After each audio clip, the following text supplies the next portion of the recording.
called the name of the Lord who spoke to her. You are a God of seeing, for she said, truly here, I've seen him who looks after me. When I've taught this to women, I've tried to point out how sometimes when you read passages like this, you can import your feelings into the text and translate it in such a way that it honors your feelings and actually dishonors the text. Yeah. And so you could say, man, like God is bogus. And you go into it looking at God a certain kind of way. But have you given Hagar the dignity of defining how we should understand him? She doesn't respond to him sending her back with contempt in the same way she does Sarai.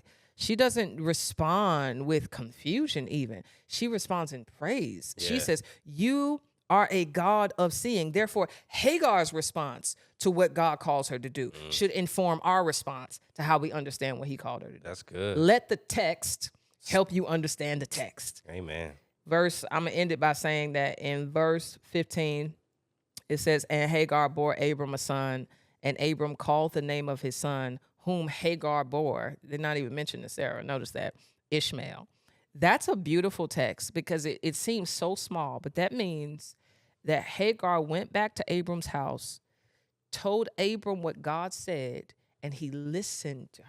Wow. He honored what he believed. Like, this is a man in Old Testament times with the men named their children, right? Yeah, yeah. And so he believed her testimony of what God had said. That is significant when you move forward to John 5. Because how does this text point to Jesus? When we get to John 5, we see there is a woman in a wilderness place next to a spring of water who meets a man who reveals himself as God. And she ends up leaving her water jar, goes to the town, and gives her testimony about what he said. And she says, I have seen a man who has told me everything I have ever done. She is basically saying, I've met Elroy. Wow. I have seen the God who has seen me. That's good. how you point that text to Jesus. Oof. That's it.